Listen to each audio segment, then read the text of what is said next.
Aloha and welcome, Kingdom Ohana. I know many of you have probably heard the song The Blessing by Elevation Worship and Kari Jobe. If not, I'm going to make sure I drop the link to it down underneath the description. One of the lyrics that really stuck out to me was, may his face shine upon you. Now, this song was really pulled from the scripture. And if you don't know what scripture it was pulled from Numbers chapter 6, verses 24 through 26. I'm going to go ahead and read that to you. And like always, I'll post all of the scripture that I referenced down in the comments below. So that scripture for you, again, Numbers chapter 6, verses 24 through 36. The Lord bless you and keep you. The Lord make his face shine upon you and be gracious to you. The Lord lift up his countenance upon you and give you peace. Now, the verse that I want to focus on is verse 25. And the Lord make his face shine upon you. In Hebrew, the original language that this was written in, the word Panim was used. Panim is the Hebrew word for face. Now it is a plural, a masculine word, and it has multiple meanings. Here in this scripture, make his face shine upon you and be gracious to you. It speaks about the God's blessings and favor upon you, God's grace upon you, and God's peace that will be upon you. And that's really what the song The Blessing is about. But Panim and his face shine upon you is so much more. And what I wanted to share with you are 5 very different aspects of being Panim with God, face to face with God. And going into the Bible, finding 5 very different references of how and what you can receive and how you can receive from him when you are face to face with him. So, like in Numbers, verses 24 through 35 in chapter 6, right? He'll bless you and he'll be gracious to you and he'll give you peace, and that is the blessing. Not for just you, but for your generations and generations to come, as in the song The Blessing. But also, as in Psalm chapter 8, verses 3, 7, and 19, and I'm not going to read each and every one of those verses, because they both basically say the same thing. It talks about his face being about restoration and salvation. It says, restore us, O God, cause your face to shine, and we shall be saved. So these 3 verses in Psalms chapter 8 speaks about salvation, restoration. So his goodness, his mercy, his salvation will fall upon us when his face shines upon us. So not only does his face shining upon us brings us grace and peace, but it also brings us restoration and salvation. Another reason why he wants and allows his face to shine upon us. Psalm chapter 119, verses 135 says here, make your face shine upon your servant and teach me your statutes. So another reason why he wants to shine his face upon us is so that we can learn from him. There's revelation, right? When a mother or a father has a child and the child does something incorrectly, when we want to instill correction, what do we do as a parent? We're like, look at me, look in my eyes. What did I tell you, right? That is what we do. We want to redirect. We redirect our children to look into our eyes, face to face, so we know that you're paying attention to us. And God's like that too, right? When he wants to give us his guidance, his lessons, his statutes, we need to be face to face with him so that nothing else distracts us. Nothing else of this world can get in the way and hinder us from hearing him, from making sure that we know what he is saying. Sometimes our moms, I know my mom does, and I was recently told that I'll do it as well. We speak with our face, right? We don't even need to speak vocally. When you're face to face with your mom can give you that look of, right? You can be across the room at a party and your mom will throw you that look. That stop it.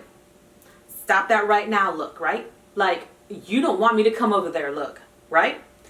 And she could also give you that I'm proud of you look from right across the room, right? You can be at an award ceremony for school and she can give you that I'm proud of you look. Your husband can be all the way across the room at a party. He can look at you deep into your eyes from across the room and tell you, I love you. Same thing with the father, right?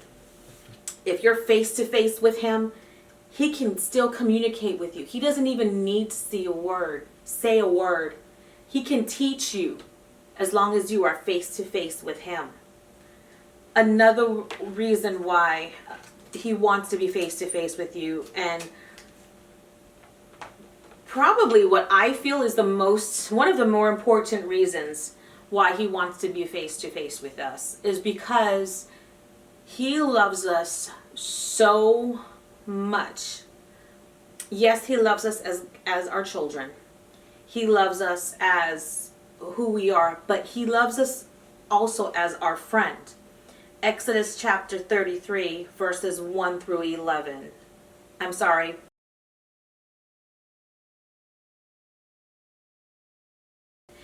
Exodus chapter 33, verses 7 to 11 say, Moses took his tent and pitched it outside the camp, far from the camp, and called it the tabernacle of meeting. And it came to pass that everyone who sought the Lord went out to the tabernacle of the meeting, which was outside the camp. So it was, whenever Moses went, people rose, and each man stood at his tent door and watched Moses until he had gone into the tabernacle.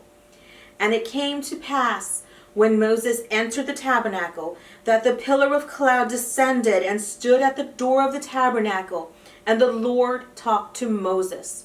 All the people saw the pillar of cloud standing at the tabernacle door, and all the people rose and worshipped, and each man in his tent door. So the Lord spoke to Moses face to face, as a man speaks to his friend. And he would return to the camp, but his servant Joshua the son of Nun, a young man, did not depart from the tabernacle. These verses, especially verse 11, illustrate how God is not a respecter of persons. It says it right here. As a man speaks to his friend, face to face. As a man speaks to his friend, God spoke to Moses. If you are willing to dig into your secret place, if you are willing to posture yourself where you place yourself face to face with God, where you make yourself available, where you remove all the distractions of the world, where you posture yourself so that you can receive from him, where you want to be his best friend, he will be your friend, because he is not a respecter of persons.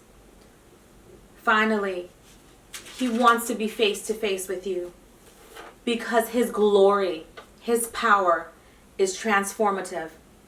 Exodus chapter 34, verses 29 to 35.